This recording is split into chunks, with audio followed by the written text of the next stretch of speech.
And so I started my training Wow. way back then. And I think I can't remember what year I was certified. And I immediately started training all, and so by then we had incorporated, we had 6 group homes, we had 35 foster families, and we had a non-public school. And nobody knew how to deal with these traumatized children.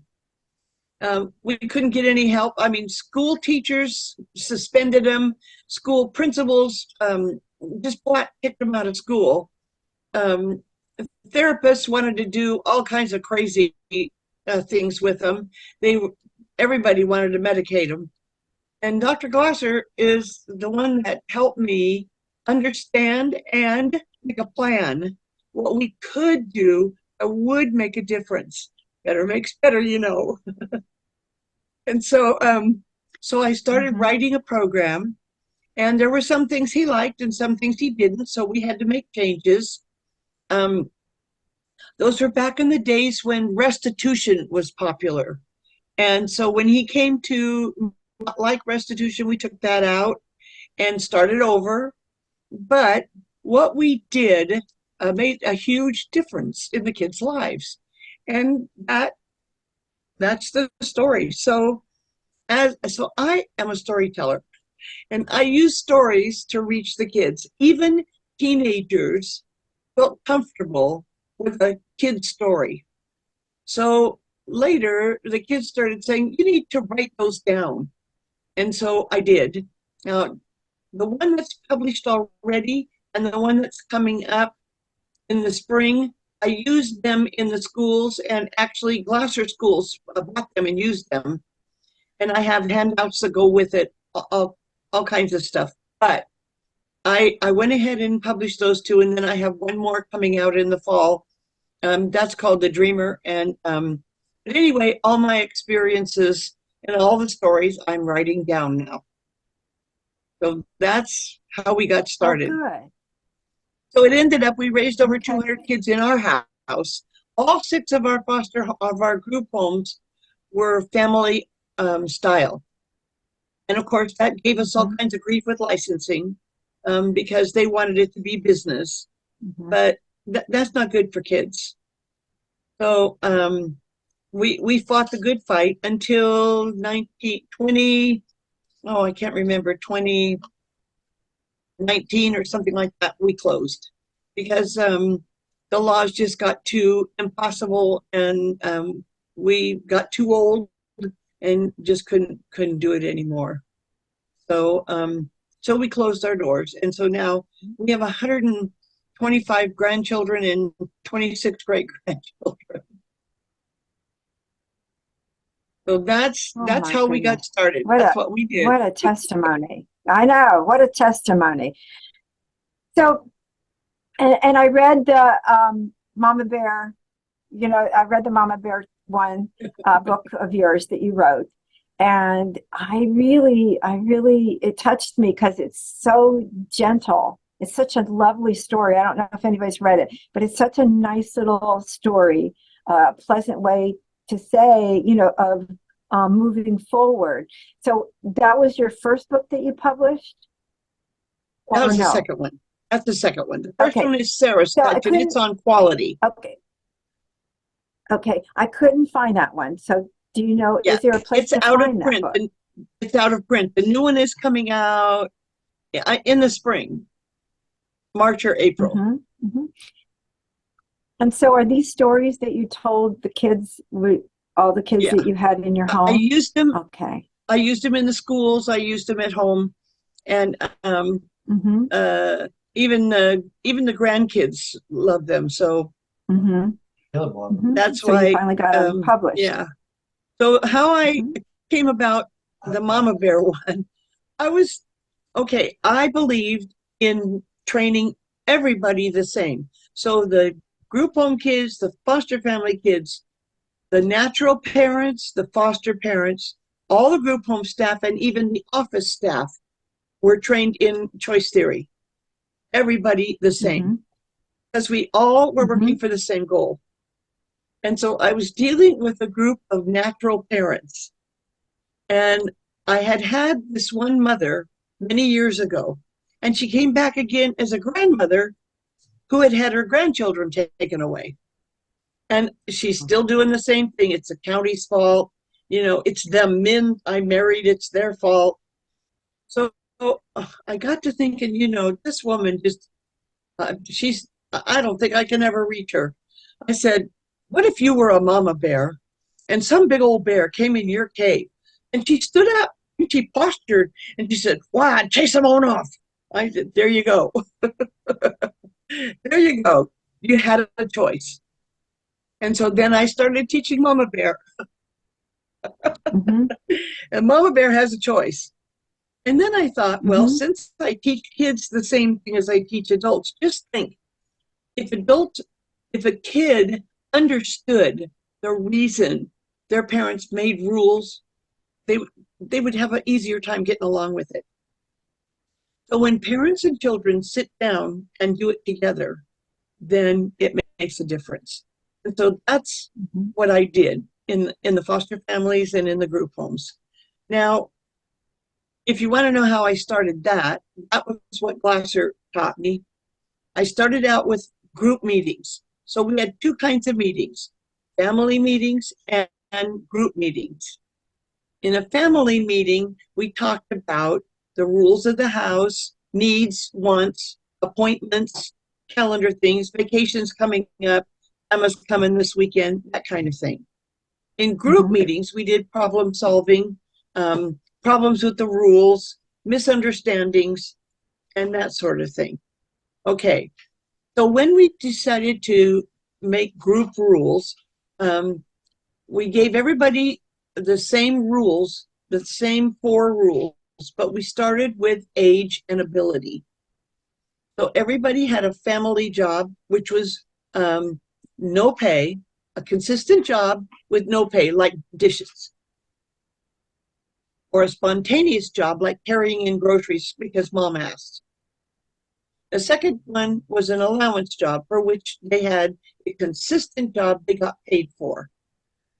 The third thing, the third rule was we all ate breakfast and dinner together. It was a family meeting. And the fourth thing was we would evaluate every night. Now, if a parent makes those rules, that's going to be a big job. Because meeting every night with every kid, and remember, we had 6 group home kids. That's a lot. That is a big commitment. But if you don't want angry kids, and remember, they're traumatized kids, which shows up in behavior, then if you sit down every night and you talk about what went right, what went wrong, what were their goals, what did they want, how did it work out, what did they choose, and then you could say a mistake is just a mistake. So what do we need to do to fix it? Well, then they stop lying. Because if they know they're not going to get in trouble, and if they know there's somebody going to help them solve the problem, then that worked out better. So that's the basis of the program. So everybody was on the same page with rules. But the problem for the adult is if they say it and if you say it, then you have to do it. So you can't let it go for one kid and not another. Mm-hmm. And It's it's it's tough on consistency. adults. It really shapes you Mm-hmm. up. So Because you have that's to do what you say. Yeah. yeah. You You have to say it, do you what you do it. say. Yeah, that's Mm-hmm. right. And so Mm-hmm. the first thing we taught everybody was the what questions. What do you want? What are you doing to get what you want? How's that working out for you? What one thing could you change that would make things better? When will you begin? And when can I check back? Now, when we first started, the kids would say to me, "Oh, forget that one. You'll forget to check back." And that was true. I did. And they know that. So if you're going to say it, then you have to do it. I remember when I was a group home, I had staff. So I had help, but it was my responsibility to make sure every staff and every kid, you know, followed the same rules. So anyway, it it made a difference in those kids' lives. And so what ends up, what shows up at the other end is grandkids. And so because we did it as a family, we were fortunate enough to see the other end. And so all those kids, I think there's out of 200 kids, 3 cases of recidivism. That's unbelievable. Wow. It is. That's a research Yes. project right there, Carla. That's a research situation. Really, And that's research right unfortunately, there. I didn't keep numbers. Paperwork was what killed me. And so I had a secretary who kept numbers for the school. And so she has some numbers. That's Caesar's wife. She has some numbers for the school. But other than that, I just didn't have time. I did 3 hours training in every group home every week. Because if you don't keep training your people, they start thinking that kid just needs a good something. You know what I mean? Because everybody in the public tells you that. Teachers, even the police told me, take those kids out behind a barn. Everybody has an opinion. So unless you have it in your head what you're about and what you intend to do and keep training, it's not going to happen. Because people are people. So what about choice theory drew you in when you read the book? Well, I mean, I understood when I even got reality therapy. That made sense to me. So you can imagine. But we went to every convention. I went to every meeting I could go to. Even, this is funny, one time before Christmas, they had a practicum. No, not a practicum. They had I can't think of the name. Anyway, I went for the 3rd class. And it was just before Christmas, and I wasn't done with my sewing, so I took my sewing machine with me and sewed at night. That crazy lady. But so most of my social workers got their training, and most of my lead staff. Yeah. Do you think that was part of the success of it, was that everybody around spoke the same language, so to speak? Yes. Everybody understood, and everybody understood the value of it. So that's, that's what's important. And my husband and I are Christians, and so a lot of therapies are cuckoo, and they were insulting to us. And so this is something that anybody can do because it doesn't insult anybody. And it's totally biblical, if you ask me. So it was all good for us. So I want to know about the publishing now. You wrote the book. Yeah. The first one. Let's talk about the first one first. Okay. And that was called Sarah's Touch. Tell me about that. I just went down to Kiko's and I printed it up myself, and my secretaries helped me, and we bound it, and I sold about 100 to different of the Glasser schools, and then I have all kinds of handouts. I have posters, and so Sarah's Touch is about one of my lead staff, and everything she did was quality. And as she did it, she taught the kids. And so when I said quality can be used anywhere. So some of the handouts were, what would quality look like in your classwork? What would quality look like in your homework? And so we had different handouts. And so parents took some of them and teachers took some of them. They were used for different things. And so the second book I published because some of the foster parents had heard about what I was doing with that one mother and asked me how I did it. And so I wrote it out. And so it was just a story that I told them and they told their kids and we used. And so that's how that one came about. So I didn't go the traditional way and do a query letter and all that. I just used a self-publisher. because Hmm. because I'm old and I don't have much time left. I just wanted to get it in a hurry. Well, So it's on the other Amazon. thing, yeah, It's it's on on Amazon Amazon. and it should be at Barnes and Noble too. Now I sold out of Okay. Barnes and Noble, but they promised me they'd get more in by this week, so it should be. And it's in Kindle.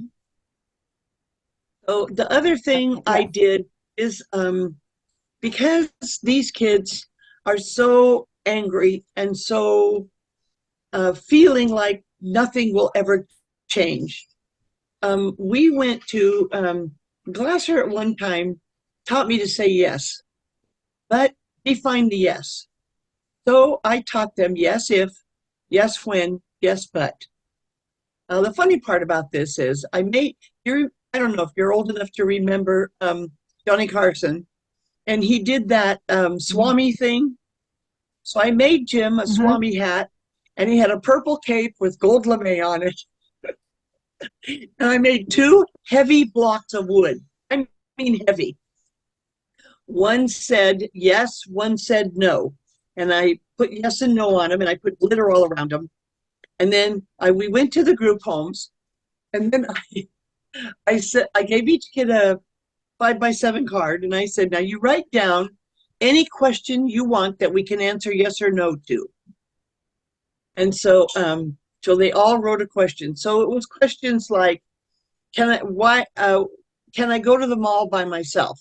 Now, these are kids that are in a group home. They're not allowed. So they want to know, when can I be a normal person? Can I go to my friend's house? Um, and a lot of them are smokers, and we can't let them smoke. So can I smoke? Okay. So and they want to know other things like, can I paint my room all black? Okay, so the answer is yes if, yes when, yes but. That way, if it's no, it's hell no, right? Okay, so we wrote those questions. So Jim, so I got the question, and I've got a big poster board, and it says yes if, yes when, yes but on it. And so I read the question to Jim, and so one question, can I paint my room black? And he's like, and then he takes that block and he slams it down. Everybody jumped a mile and he said, yes, when you're 21 and it's your own room and you're paying for it. So can I go to the mall by myself? And he's, yes, bam. Yes, if you have an adult somewhere on the premises that you can go to if you have a panic attack. And so like that. So anyway, we just made fun out of it. So what we did is we had a family meeting and we defined yes if, yes when, yes but. Now once you define that, now there's just conversation left because now they understand why you say what you say and what you can say and what you can't. And what so can I go to the movies Friday night? Yes, if you've chosen the right level and if you've cleaned your room. Yes, if your homework's done. Whatever the yes is, whatever the but is, whatever the when is. Okay. And so we eliminated a whole lot of conflict by saying yes. And but defining it. You have to define it first. So that's what we call written rules. Oh, wow. That was really, I enjoyed listening to that. That was really intriguing. I think that would be very helpful. Hmm. But you know, Dr. Glasser had such a sense of humor and he made everything fun. So he taught us how to, you know, he gave us a spirit of fun. And so when we worked with the kids, we did it with a spirit of fun. Hmm. It sounds like And it. yeah, he taught us no judgment, you know. Um, and so just the basics that the staff needs to know. Every behavior is chosen, every behavior is purposeful, you know, and every behavior is the best behavior we could choose, we could think of at the time. For the staff, that was the most important because they want to say, well, it's because she visited her mother. Well, it's because she broke up with her boyfriend. But if instead you say it's the best thing she could think of at the time, then you have a better opportunity to sit down and talk when you evaluate. Mm-hmm. Yeah. So I can tell you a million stories. You'll get tired, but the one story that taught me, I had a girl who was of a peculiar race. She was half Jewish and half Korean, and she was rejected by both sides of the family. She was sexually abused by her father. She was rejected by her aunts and uncles, everybody. So they put her in group homes and they moved her from one home to another. In one home, she had a beautiful voice. In one home, they took her to church and had her stand up in front of everybody and sing. In another home, they had a new baby, so she got no attention at all. Um, so just like that. So by the time she came to me, she was like 16 years old, way too old, and way too angry, and way too hurt, and way too addicted to drugs, and way behind in school. So where do you start with a kid like that, you know? But anyway, so she kept running away. So about the third time, I said, you go to the same place every time. And you said you sleep in a garbage bin. Is that comfortable for you? Are you happy there? No. Do you get what you want there? No. Do you know what you want? And she said, my mother died when I was 4, and that's the last place I saw her, in the back of Rayleigh's. And I keep going there because I keep thinking everybody's always lied to me my whole life. I don't think she's dead. I think she's just ran away because of my father's abuse. So I think if I go there and I could stay long enough, she would come back. And so I said, and do you really believe she'll come back? And then she started crying. She said, no, probably not. And I said, and have you ever gotten your needs filled? Have you ever gotten that hole in your heart filled? And she dropped her head in my hands and she said, never. I have never felt loved. I have never felt like anybody cared. I couldn't believe it. I said, well, would you like to? And she said, I think I would. So anyway, we started with some goals and what would you like to have happen? How could you participate in that? Anyway, it turns out she is mentally ill. She is paranoid schizophrenic. Um, but she has pulled herself together and is living in her own apartment. She's in her 50s now, but she's doing quite well. It's amazing. And she keeps giving me a bad time about what she wants. And, I mean, she keeps saying, I thought when I was a kid, if I heard Glasser one more time, but she said, turns out I'm okay. Anyway, that's just one way it gives you an opportunity to talk to people, gives you an opportunity to do something you wouldn't know how to do. And you don't have any business mucking around in their, mental illness, but you can give them something they can do. That's the important part. So anyway, that's what we did. 45 years. Yeah, for a number of years, I was going to say. That's a lovely story of hope and love.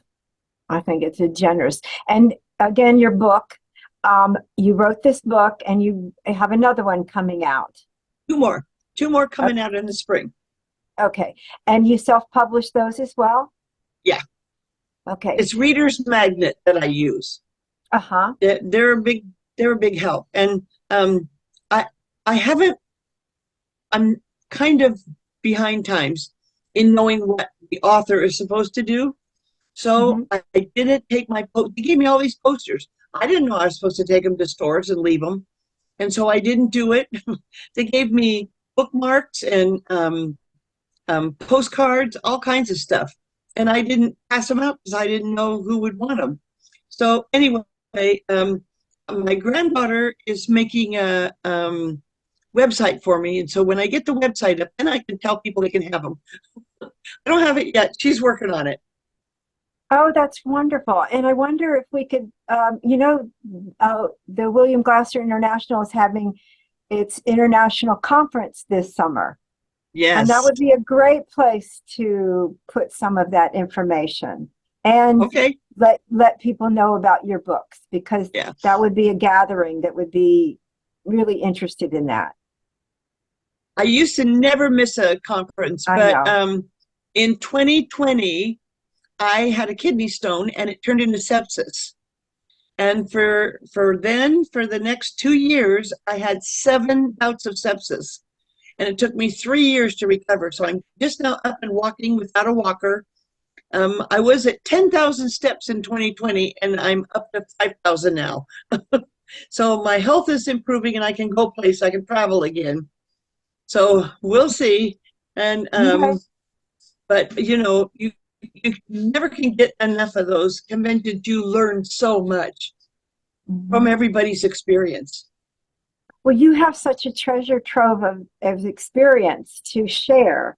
I would love to see you write about how you created all that you created too. That would be Yeah, I'm very working on that helpful. right now. I'm working on that Okay. right now. And my husband is in contact with the person that wants me to do a short chapter once a month Hmm. on the internet. And so I don't know. We may do that.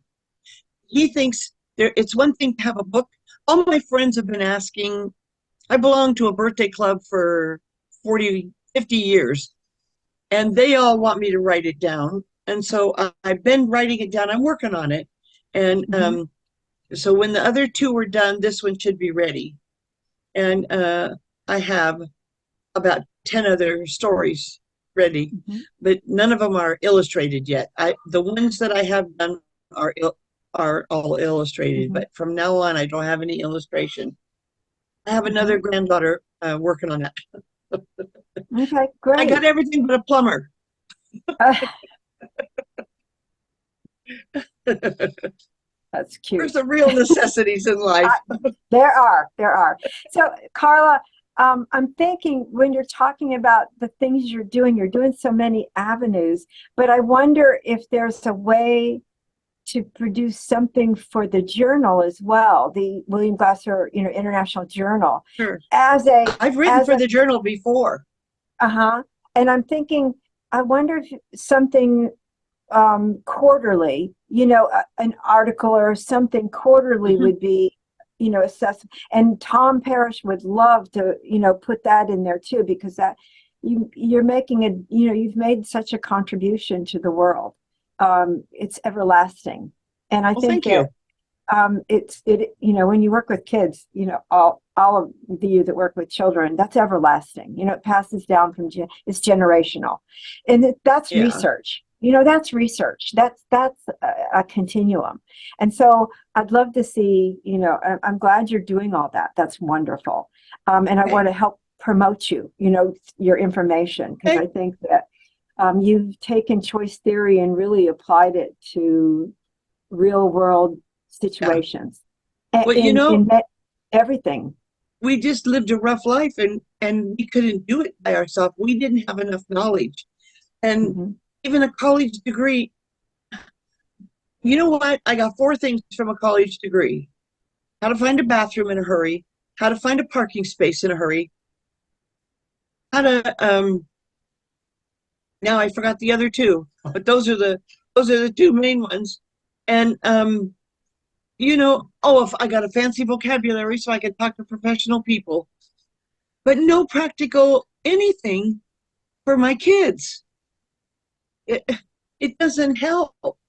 You can study all you want to study, unless you get something you can do, it's not helpful. Hmm. And Dr. Gosser gave me what I can do. Hmm. Hmm. In the 70s and 80s, I sat under a lot of what you call popular people, psychiatrists who were producing books by the ton. I would go to the California State, campground or conference ground in Monterey or Carmel. And still nothing. They were very entertaining. They had a lot of good things to say, but nothing I could do that would make a difference for my kids.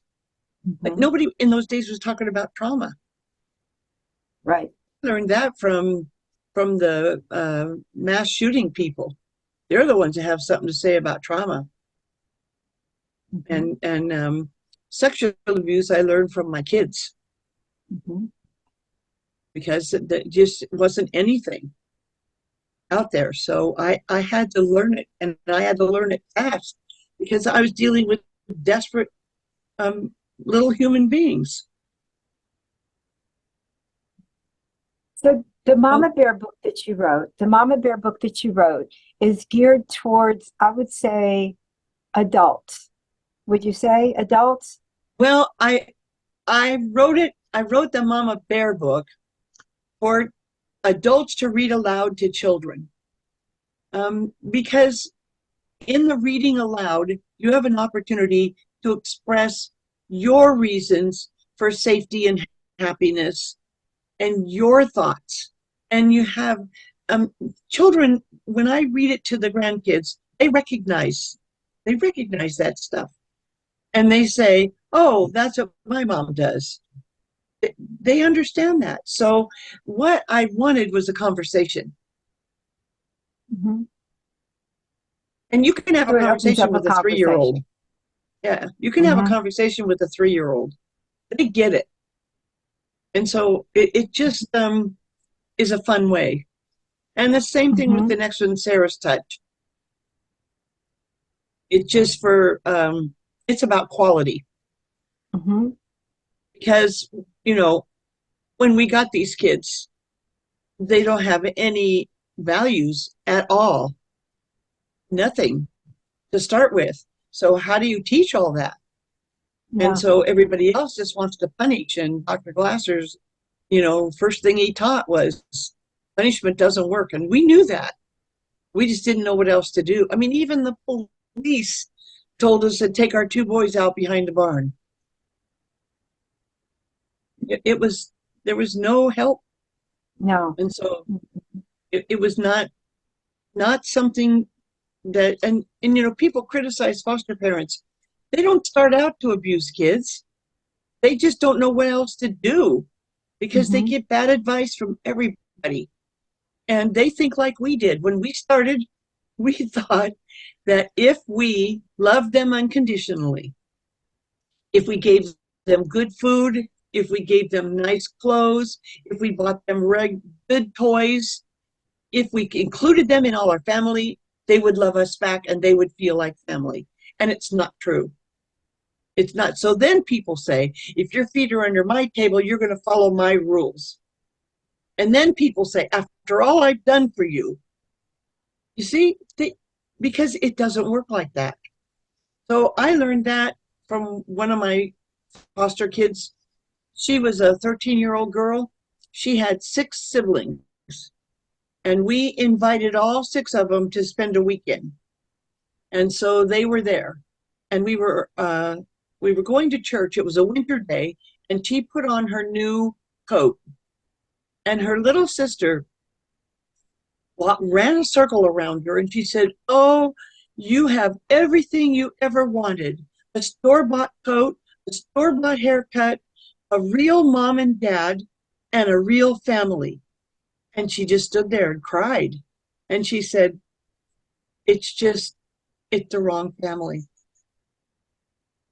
So you have to understand, it's not about what you give or anything like that.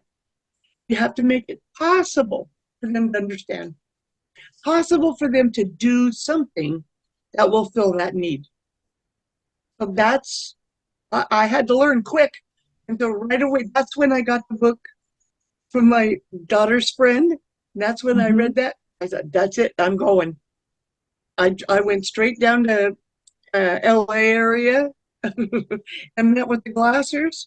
Yeah, this is when Naomi was still alive, Hmm. a long So time that ago. gave you a foundation Yeah, to build got me on. started. Yep. Hmm. Hmm. So what advice would you give um, what advice would you give to other foster parents right now? Well, uh, first of all, you got to get yourself out of the way because it's not about you. And it's not about what you can give and how much you can love. It's about the kid. And it's about how can you help them make a better choice. It's not about how can you help them fit in your family because they'll fit when they feel like they can. It has to be about what can what can you do to make your life better. And so that's the first thing I teach foster parents. Now, other foster agencies these days are teaching the parents all the things that could go wrong. And so if they're going to quit, they'll quit now. But everybody quits before they start. There's no foster parents anymore. There's hardly any. Like one of my granddaughters is a social worker for a foster family agency. They're down to less than 15 families. Just there just isn't any because everybody's afraid now. So really, you can do the job if you have the tools. And you can have the tools if you learn to get your judgment out of the way, to get your expectations out of the way, and open it up to conversation and rules that make sense. Mm-hmm. But you can't expect them to know the rules, you know? Mm-hmm. You have to sit down and have a family meeting and spell it out. I mean, the first foster child we had put a little neighbor kid in a wagon and started running down the street, and the kid fell out the back of the wagon, and the parent was horrified. But she never saw a wagon before. She didn't know. You see what I'm saying? So we expect these kids to know stuff they don't know. They don't have any. She saw a dart gun and picked it up and shot it, and it hit one of the neighbor kids in the head. She didn't know it would shoot a dart. She was trying to figure that out. So everywhere they go is something wrong. Everywhere. They're not bad. They're misinformed, misunderstood, and traumatized. So it takes somebody who's got a minute to sit down and figure it out and make rules that they can understand, that they know. If they know, they try. So that's what we did. It sounds like it.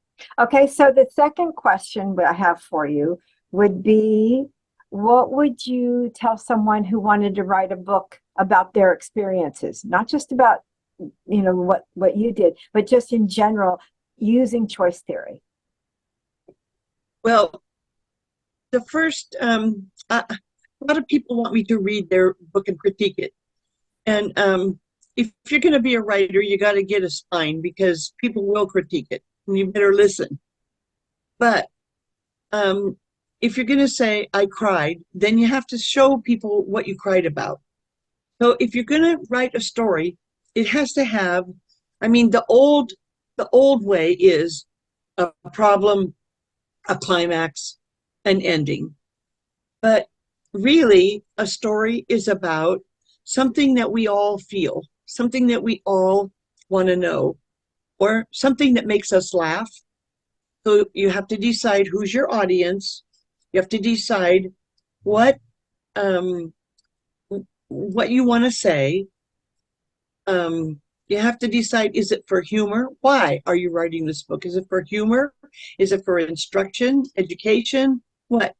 So once you have all that in your mind, then you sit down, and some people make outlines. I don't. I just start writing. When I'm done with the writing, then I make the outline for how I want to arrange everything. I am not computer savvy. I'm old school, so I write it all by hand and then I put it on computer, or one of my daughters puts it on computer. So that's what I advise. Know what you're doing, know who you're writing for, know why you're writing it, and I don't know. I'm not one of those people that can force anything. So if in the middle of the night I have to say something, then I get up and write. But that's just my style. Mm-hmm. And I have a Okay. husband who totally supports all that. He thinks that's a hoot, so it's okay. I've missed you both very much. Okay, so now anyone else, would you like to ask Carla some questions?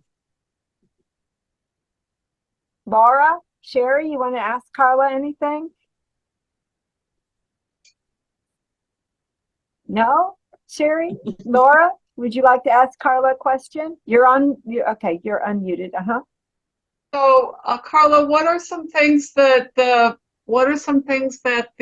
foster kids or grandkids say about the training and experience that you provided to them? They're using it, and they don't say like critique things. Right. They used to complain about it. They would say, "Oh no, not another what question." But now they use it and they talk to me about how they use it. Um, I used to have we raised about 8 deaf kids, and one of them would always say to me, "Stop, stop." So, what questions? You Anyway, know, it might be nowadays, go ahead, I'm sorry. nowadays she works for what's called the STEP program in the deaf unit, and that's adult care for handicapped people. And she uses what questions every day and laughs about it. It feels like it would be very enjoyable and informative if you could somebody could tape you interviewing and having a conversation with some of your children. I mean, Yeah, there might be a they would do series of that. basic some consistent questions you ask them, and whether it's one-on-one, one-on-two, or even them talking amongst themselves about the Yeah, experience. Yeah. they have they would totally do that if I asked them. I have probably a couple hundred letters that they've written, and everything was written down. So the evaluation sheet we used is written down, and a lot of them have asked for that. They have asked us to send that to them so they could use it with their kids. That's a Wow. funny thing, huh? Carla, that's research. Yeah, That's publishable research. No, yeah, we're the research committee, so yeah. I'm on that. That's research right there, Well, and that is it's validation, yeah, Yeah, the it's letters, validation, yes. the letters are another Yeah. avenue for you to publish. I mean, Glassman did a letters book, right? Um, um, Oh, yeah, he did. That's right. did do a letters book, but um, a, another idea, a thought is, boy, if there was a master's or a doctoral student that was interested in working with you to help organize the data, the sheet that you talked about. I'm not trying, your plate is full, but you sound very energized and just really obviously committed to this. So I you have a have a lot to share. whole, I have a whole huge manual that I wrote, and uh, it has unbelievable stuff in it, and a lot of the stories that I tell, I have in that manual because we used it. I have another book coming probably next year called Cliff and the Hat, and that was in there, and I used it. I made little popsicle sticks with the 5 needs. And as I read that story, they hold up the popsicle stick that goes with that need. Because what it's hard for children to understand is that light is terrible. What the kids don't understand is it's all happening at once. All the 5 needs are present all the time, happening all the time. And so that exercise helped them. They had a 15 to 20 minute every day exercise from that book that I wrote. And I used a lot of stuff that Glasser people produced. I wrote for permission to use it, and they've all, so I can't publish it because it's got a lot of other people's stuff in it, but I can share it. You know what I'm also thinking of as I'm taking all this in is the fundamentals of Glasser's work from 5, 10, 20, 30 years ago is so relevant yet today. Yes. And in some aspects, the date matters in terms of was the, the style, or some things kind of grow out of style, but the fundamental message, that's another article, book in and of itself, is that these all stand the test of time because they're fundamentally about our humanness, our needs. And so things that you did all those years ago are relevant to use yet today, Wow. That's a fact. Yeah. Really, it's extraordinary. I'm so honored to have you tonight. This has been really a Thank you. blessing. Sherry, are you sure you don't have anything to ask? We have an opportunity.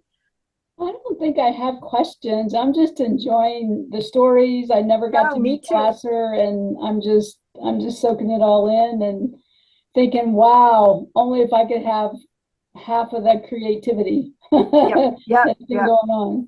And I really adhere to what she said about the business part. Like, I work in community mental health as a therapist, and it's business, and you can just see the people's face light up when you say you've got a choice, or hey, I understand why you do that. It's total behavior kind of stuff. It's just amazing. Try to get all these people to go, let's go mindfulness. Let's teach them this, and then use a bit like Laura said, they forget about the humanness of us all. When I wrote Cliff and the Hat, it was telling on me because I took the kids on a camping trip. So the way it worked is Jim was working in construction at the time. So he would take us and set us up, and he would go home and I would stay with the kids. And it just happened that I had my 8, and I had 2 neighbor kids, and I had 2 nieces, and then another friend sent her 4 kids. I ended up with like 18 kids. And so anyway, my oldest was 12. And so we did all this fishing, and Grandpa bought everybody a new fishing pole. On the way home, I had planned a surprise for them, a horseback riding trip. And so when we got to the place where they were supposed to go horseback riding, Clifford was only 7 years old. He was very tiny. He was size 3. He was tiny, and he was deaf. He was a rubella baby. So he had a defective heart, and he was very tiny. So he when we got him at 6, he didn't have any sign language. And so he didn't have any communication except to kick and spit and pitch, which he did on a regular basis, throw things. So anyway, we went and the trail master wouldn't let him go. He said, he's too small. I don't have a horse that small. I can't communicate with him. It would not be safe. And all the kids said, we'll sign. Don't worry. No, absolutely not. And he wouldn't let him go. So then I had the decision, can all the other kids go and Cliff stay back, or what am I going to do? So I finally said, Cliff, I'll play with you and let the kids go. So they left, and he cried and he said bye-bye. And this old man came out of the barn. I mean, a crusty old man with a filthy, dirty cowboy hat on, all sweaty, and chaps, real old-fashioned chaps, and spurs. And he brought this little raggedy old pony out. And he said, I'll take the boy. So he picked him up and put him on the horse. And he took him all around, and he gave him a lasso, and he taught him how to work the lasso. But by the time the kids came back, Cliff thought he was a cowboy. I mean, he thought he was the real thing. So he was so excited. So all the kids came back, and it was all whose horse went the fastest, and whose horse bit who, and whose horse was the had the longest tail. And Cliff said, I'm a cowboy. So we went to get, all the kids are piling in the car. We got this big old van, and the old cowboy took that nasty hat off and put it on Cliff's head. I'm like, oh, good grief. I got to get that thing home, put it in the wash. Cliff was so thrilled. And all the kids, oh, can I put it on? Let me try. Well, mine. And everybody was like, well, just let me try. No, mine. All the way home, 3 hours. They were begging him, let me try it on. Let me touch it. No, mine. So now everybody's thinking, well, that little brat. And I'm thinking, well, that selfish little devil. He could at least let him touch it. Would it kill him? So we drive all the way home, and we get home. Dirty kids, dirty sleeping bags, piling out of the car. Cliff runs to Daddy, and Daddy picks him up, and he takes that nasty hat and puts it on Daddy's head, and he said, you not go for you. Oh. Now what? Oh my goodness, what a snot I was. That's what you get for judging, right? So I wrote that story to tell on me and to let adults know you can make mistakes. And if you just listen, you'll hear the truth. You'll see it's okay. And you can say sorry. And Daddy got the hat. So that's the one that's coming out. That's a great story. All these have been just lovely. I miss you, Carla. I hope you can come to the conference. It'll be in Chicago. It's a quick air flight for you. If you can make it, I'd love to see you, and that'd be great. And just an hour with you as a presenter would be a blessing for everybody. We would really enjoy that. So when that comes you give up, me a subject and I'll see what I can do. Oh, darling, you are the subject. We will just listen to you talk. We will just listen to you talk. I might have to give you more than one on subject. Give us series. Yeah. I love it because your stories really, really make a difference. Again, like I said, they're timeless, and they help us be better people and pass on what we need to pass on. And I agree. I think the foundation of choice theory is timeless. And so if we could just find ways to get it out there, then we're doing it. We're doing what we should do. Yep. We're following Glasser's mission, teach choice theory to the world. Yes. That's it. That's our goal. Well, thank you so much. I have enjoyed this thank immensely. You. And I'm sorry for the not getting the everything to you sooner, but it worked out beautifully, and I've recorded this, so it will be available on the website. So that'll be good. Okay. The international website. Thank you so much, Carla. And I will talk to you again. Thank you. Thank you, Laura. Thank you, Sherry. We'll talk to you. Thank you. Bye. Nice to meet you. Bye. Bye. Bye. Bye-bye. I don't know.